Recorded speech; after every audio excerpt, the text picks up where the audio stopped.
in Mago Reddit. Today's story is My sister and my parents abused me for being the oops child. Now they want me to buy her a house after dropping out of college and having 3 children with strangers. My sister Lily and I have the same parents, but the way we were raised could not have been more different. While Lily was the planned and desired child, I was what they called a surprise child. My arrival into the world was not intentional. My parents had decided to have only one child, and after Lily they were convinced that their family was complete. Then, unexpectedly, my mother became pregnant with me. They did not want another child, but they did not believe in terminating the pregnancy either. They were also concerned about how their families and community might judge them if they found out that they did not want to keep their baby. In the end, they decided to have me, not out of love or a desire to expand their family, but because they felt pressured by their beliefs and the opinions of others. From my earliest memories, I have always felt like a stranger in my own home. My sister Lily was the center of their universe while I existed as a shadow. They never missed an opportunity to remind me that my birth was not part of their plans. They told me directly that I was not welcome or wanted in the family, and their actions confirmed those words. They almost always ignored me and rarely showed any kind of affection towards me. The only thing they seemed to value was the fact that I was a boy. My father used to tell me that at least as a son, I might one day prove useful. He made it clear that when I grew up, my role in their lives would be to take on their financial burdens or to help my sister in some way. Both my mother and my father constantly repeated this idea to me. They constantly reminded me that, since I should never have been part of their lives, the least I could do was to make an effort, earn good money and become useful to them. They didn't see me as a child to be raised, but as someone who should compensate for the inconvenience of my existence by being their backup plan and provider in the future. That's how my childhood and adolescence went. For the first 18 years of my life, while my sister Lily was treated like a princess who couldn't do anything wrong, I was treated as if my presence were insignificant. She was the golden child who got everything she wanted, while I was the forgotten one. On her birthdays, my parents would throw extravagant parties with balloons, cakes and lots of friends. Meanwhile, my birthdays often went unrecognized. If they remembered, it was usually as an afterthought. While Lily would receive new phones or even a car when she turned 16, I would get a gift card if I was lucky. The difference in how we were treated was glaringly obvious to anyone. I harbored a lot of resentment because of this blatant favoritism. I couldn't express my feelings openly, so I channeled all my energy into my studies. It was the only way to get a modicum of approval from my parents. If I passed an exam or got good grades, I could at least enjoy a brief moment when they felt proud of me. That feeling, however fleeting, became my main motivation. Lily, on the other hand, did not face the same pressure. She did not particularly excel in the academic sphere, but my parents never encouraged her to try harder or to dedicate more effort to her studies. They let her sail through life with few or no expectations. When it came time for Lily to go to university, my parents announced that they had set aside a college fund for her. They didn't want her to worry about loans or working part-time while studying. It pained me deeply to know that they had planned her future so carefully, while I doubted they had even considered mine. What made matters worse was how she handled this gift. Instead of using the money wisely to get a degree, Lily dropped out of college after just 3 months. She told her parents that college wasn't for her and that she was destined to be a housewife and mother, so she wanted to find a man with a good financial position. Instead of questioning her decision or trying to guide her, my parents simply let her do what she wanted. Instead of holding her accountable, they facilitated her choices. Lily then used the rest of her college fund to travel around Europe, enjoying a carefree lifestyle. Basically, she spent all her time having fun with friends. So it was that, less than a year after leaving college, Lily became pregnant. Exactly. My sister became pregnant after a chance encounter with a complete stranger. The man disappeared without a trace and she had no way of contacting him. With nowhere else to go, Lily returned home. You would think that anyone in that situation would consider terminating the pregnancy, especially given that the father was not present, and she had no job, no savings, and no plans for the future. But not Lily. Instead, she accepted the situation as if it were some kind of blessing. She told us that she was happy to be pregnant and insisted that, although she could not fulfill her dream of being someone's wife first, becoming a mother was God's plan for her. What surprised me even more was how my parents reacted without hesitation or serious discussion. They agreed to take responsibility for supporting Lily and her future child. For them, the idea of becoming grandparents eclipsed any other consideration. They were excited by the prospect, as if this unexpected pregnancy was a source of pride rather than the consequence of irresponsibility. It didn't matter that Lily was unprepared or that the circumstances were far from ideal. All that mattered was the title of grandparents and the opportunity to present a perfect image to the world. But naturally, appearances had to be kept up. My parents and Lily quickly concocted an elaborate story to explain her unexpected pregnancy. They decided to tell everyone that Lily had met a wonderful wealthy man while traveling in Europe and how they had fallen in love before she became pregnant. They thought this would at least protect her from the judgment and stigma that might arise from admitting the truth of a chance encounter with someone she barely knew. My parents were more concerned with protecting their reputation than facing the reality of their decisions. As for me, I was expected to back up their fabricated story. They wanted me to support them. If anyone asked questions or expressed doubts about their account, I didn't have much choice, so I kept quiet and went along with it. Deep down, however, I resented how easily they minimized everything for her. Lily couldn't do anything wrong, even when her actions had serious consequences. Whereas I was constantly told to be responsible and useful. When Lily gave birth, she had twins. I'm not a father, but I can assure you this: if one baby is already a challenge, two are even more difficult to handle. It's chaos times two. And to make matters worse, Lily didn't seem to take her responsibility seriously. She did practically nothing to take care of her babies. Instead, my parents took on the entire burden. They fed the twins, changed them, bathed them, rocked them to sleep. It was as if the children were not theirs, but theirs. And as if that were not enough, the three of them, Lily and my parents, expected me to pitch in whenever it suited them. At the time, I was in my last year of secondary school, concentrating on preparing for university. My plans did not include staying at home any longer than necessary. I was determined to get out of there, so I just tried to keep a low profile and work hard at school. But obviously, for my sister, I was a free babysitter. I can't count the number of times they forced me to look after their children when I was a minor myself. She and my parents would constantly go out to dinner, to the movies, or just to get some fresh air. And without consulting me, they would leave me in charge of the twins. I was a minor myself and had no experience with babies, but that didn't seem to matter to them. They didn't care if I had homework, deadlines, or plans of my own. Their expectation was clear. I had to help, whether I liked it or not. The worst part was at night. Sometimes the twins would cry nonstop, keeping Lily awake. Instead of assuming her role as a mother, she would get frustrated, come into my room in the middle of the night and hand me her babies. "I need to sleep," she would say. And then she would retreat to her room without a second thought, leaving me with two crying babies, trying to figure out what to do, when I was exhausted myself. I felt like I was constantly being treated like a servant, someone who existed only to make their lives easier. I had no life of my own, between looking after the children, dealing with the constant demands of my parents and sister, and trying to keep up with my schoolwork. I felt overwhelmed. My only hope, the only thing that kept me going, was the idea of going to university and leaving it all behind. Fortunately, when the time came, I was accepted to an excellent university.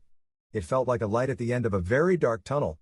For a moment, I thought that maybe my parents would be proud of me or support me like they had supported Lily.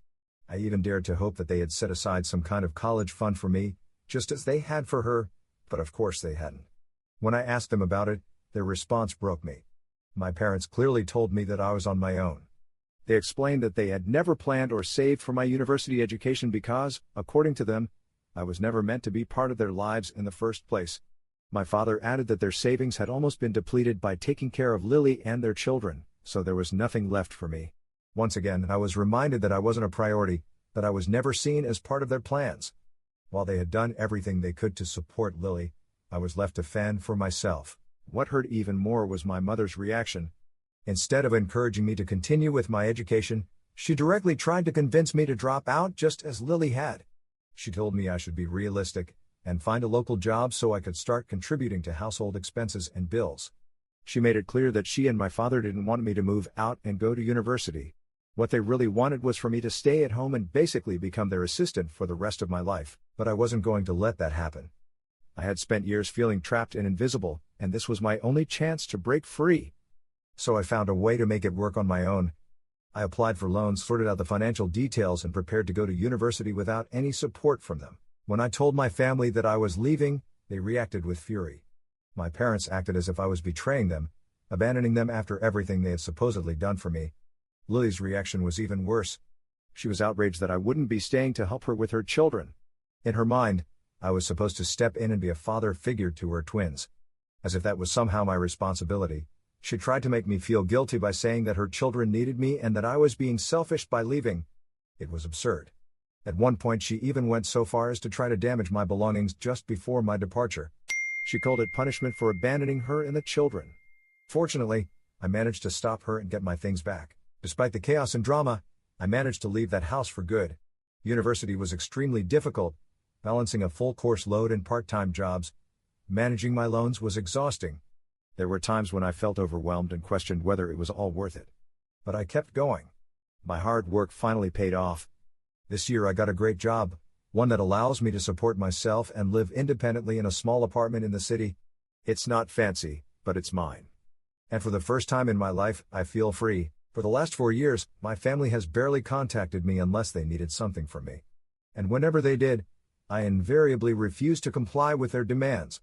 I have stood firm in setting my boundaries, as I have worked too hard to escape that negative environment to let it drag me back in. Lily, however, has been persistent. She is still trying to make me feel guilty about not visiting her children. She tells me how much they miss me and describes me as a terrible person for not spending time with them. But I see through her strategy. It is yet another attempt to manipulate me into taking on responsibilities that were never mine to begin with. Throughout all this, Lily has remained completely dependent on my parents for everything. She has never had a stable job, not even remotely. The few times she tried to work, it ended disastrously. She was either rejected during the interview process or fired after just a day or two because of her problematic attitude. She has always had this sense of privilege, as if the world owed her something simply for existing. To make matters worse, last year Lily became pregnant again and this time gave birth to another child. Her ex-boyfriend, the father of this baby, ended the relationship shortly after finding out about the pregnancy. To her credit, he has at least been paying child support, but that hasn't stopped Lily from depending heavily on my parents for everything else. And through all of this, my parents' unwavering favoritism has not diminished. They continue to believe that Lily is some kind of perfect daughter who can do no wrong despite all the evidence to the contrary. They have shouldered the financial burden for her and her 3 children without question. Earlier this week, my parents called me out of the blue. This was unusual because they rarely contacted me to ask how I was. I knew immediately that there was an ulterior motive behind their sudden interest, so instead of exchanging pleasantries, I got straight to the point and asked, "What do you need?" My father didn't even try to deny it. He told me how he and Mom were getting older and starting to feel overwhelmed and tired of living under the same roof as Lily and her 3 children. He mentioned how difficult it was becoming for them to handle the chaos and noise. Then he revealed the real reason for the call. They had been looking for a place for Lily and apparently had found the perfect apartment for her and the children. I told them it was good news and suggested they talk to Lily about it. I put it as neutrally as possible, but deep down I knew exactly how this would play out. There was no way Lily would agree to move. Why would she? She had a privileged situation living with my parents. They looked after her children all day for free while she went out with her friends. She had no incentive to leave a situation where she had no responsibilities and complete freedom to do whatever she wanted. My parents had spoiled her for so long that they were now looking for a way to transfer that responsibility to someone else. I could anticipate where this conversation was heading and prepared myself for the inevitable. My father went on to explain in detail how he had investigated the rent of the apartment they had found for Lily. He admitted that it was quite expensive, but he also mentioned that when talking to the owner, he had found out that the apartment was also available for purchase. Apparently, the owner was willing to sell it at what my father described as a reasonable price.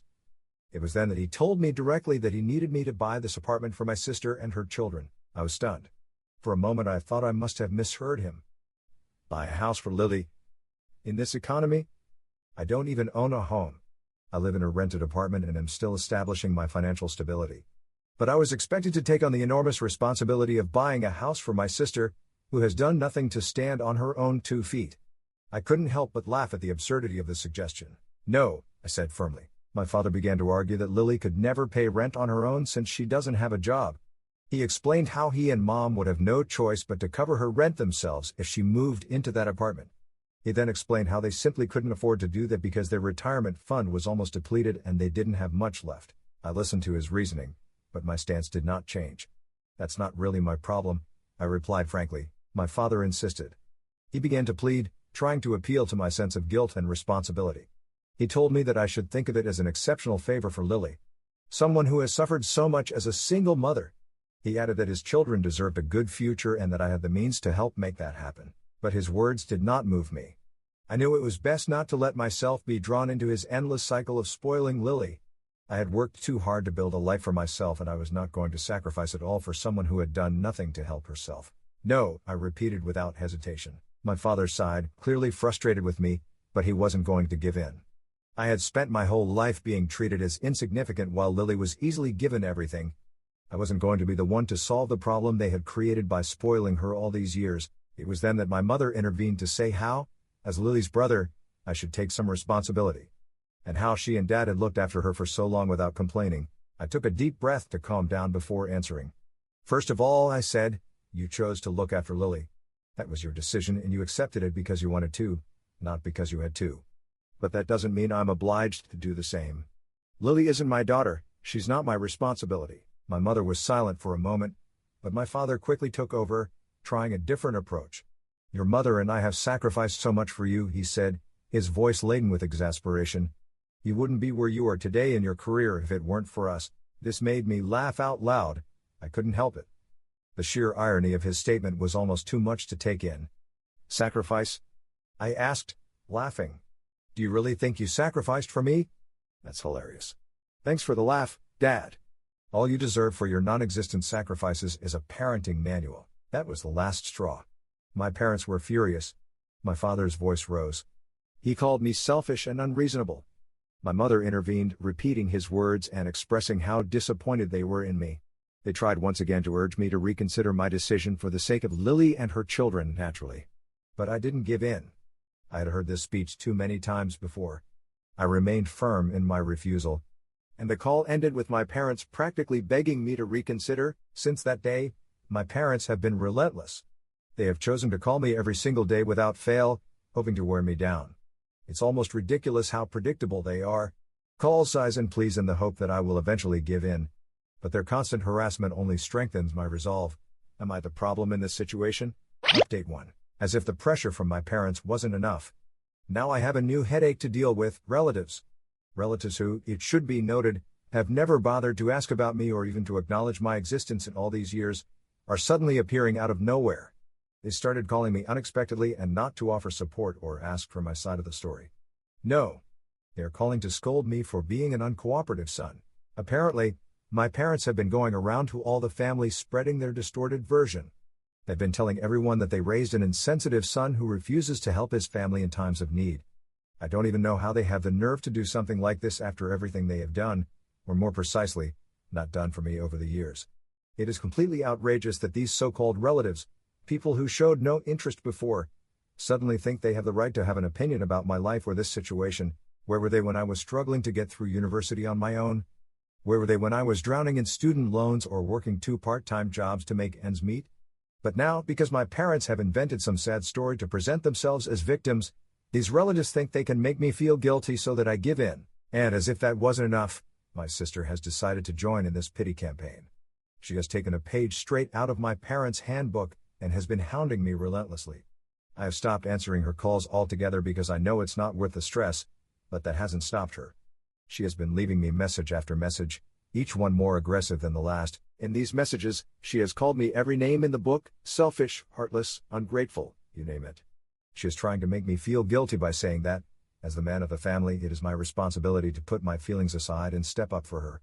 According to her, it is my duty to help her and her children as much as possible, regardless of how I feel about it. It's completely absurd. What right does she have? She honestly believes it's my job to fix the mess she's made of her life, simply because we share the same blood. But I've made my position clear. I've told her firmly, it's none of my business. Even if I am a man, I am not your man. I also told her that if she's so eager to buy that house, then she needs to start taking steps to make it happen for herself. Get a job, I told her, and start saving. If this house is so important to you, find a way to make it work. I have made it clear that I am fed up with being her backup option, her safety net. I refuse to clean up her mess or take on responsibilities when she hasn't even tried to help herself. But, of course, she doesn't want to hear any of that. To her, I'm simply the villain for standing my ground. She doesn't appreciate the years of hard work and sacrifice I've put in to get where I am now. She just sees me as someone she can take advantage of. Now that I've said no, she's throwing a tantrum like a little girl. Update 2. After putting up with weeks of relentless calls from my parents, my sister, and now even distant relatives who had no business interfering in my life, I decided I'd had enough. I wasn't going to keep quiet any longer. They wanted to paint me as the villain, so I decided to bring the truth to light. I turned to Facebook, determined to set the record straight and expose everything my family had put me through. In my post, I didn't hold back. I wrote a detailed account of my life from childhood. I described how my parents treated me as the unwanted surprise child, never giving me the same love or care they gave my sister. I explained how they always favored her, spoiled her, and made it absolutely clear that my presence in their lives was an inconvenience. I shared how they only spent money on me when it was absolutely unavoidable, such as school fees or basic needs, and how I had to apply for a loan for university entirely on my own. I even mentioned how they told me directly that there was no university funding for me because they had spent their savings on my sister and her children. Then I went on to talk about my sister. I wrote about how she became pregnant at a young age after a chance encounter, how my parents facilitated her irresponsible behavior instead of encouraging her to take responsibility for her actions. I shared how they made me take care of her children constantly, even when I was a minor, forcing me to give up my free time and sacrifice my own well-being for their convenience. I detailed how I finally left home, determined to escape the negative environment they created, and worked tirelessly to build a life for myself. I explained how I had been paying off my college loans and managing everything on my own without their help. Then I revealed how, despite everything they had put me through, my parents and sister had recently started asking me for significant financial help, a free house for my sister and her children, no less. I didn't sugarcoat their sense of privilege. I laid it all out for everyone to see. Finally, I ended the post with a direct message to the relatives who have been calling and criticizing me. I told them that if they were so concerned about my sister's situation and felt so badly for her, they were more than welcome to help her themselves. If you are so interested in her well-being, I wrote, why don't you contribute to buying her a house? Contribute some money yourselves and stop putting pressure on me. When I pressed publish, I felt a mixture of nerves and relief. I knew there would be consequences, but I didn't care anymore. The truth needed to come out. To my surprise, the post generated a huge reaction in a few hours. My close friends supported me, filling the comment section with messages of support and understanding. Even some people I didn't know got involved, encouraging me to stand firm and not give in to my family's negative behavior. What really surprised me, however, was the reaction of some of my relatives. Several of them actually apologized after reading the post. They admitted that they didn't know the whole story and apologized for judging me without understanding what had happened. Since the post became visible, I have not received a single call from any other relative. The silence has been wonderful, and I consider this a great victory. For the first time, I feel like I have taken control of the narrative and put my family in their place. They wanted to shame me, but now they are the ones facing the consequences of their actions. Update 3. My parents have finally found out about the Facebook post, and let me tell you, they are furious. They have been calling me non-stop for the last few hours, demanding that I delete it, but they didn't just ask me politely. They have been threatening to sue me if I don't take it down.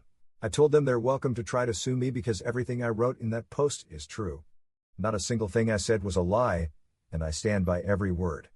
I reminded them that they had their chance to apologize for everything they've done to me, but instead they've chosen to keep pressuring me, to keep demanding things of me without ever considering how I feel. So I told them clearly, if they want me to delete the post, then they need to agree to stop talking to me completely. That is the only condition under which I will delete it. I thought it would be a pretty clear way of setting boundaries. They have had years to treat me with respect, and yet they have consistently chosen to favor my sister over acknowledging my pain. Now it is time for them to face the consequences of their actions. At this point, I hope that after all this drama, they will finally learn their lesson. Maybe this will be the wake-up call they need to realize that they can't keep treating me like I'm their personal backup plan. They need to back off and leave me alone. I've done nothing but try to live my life, and I'm sick of being manipulated and made to feel guilty in order to submit. So yes, we'll see where this goes, but for now I'm standing firm. The truth is out there, and I'm not going to let anyone distort it.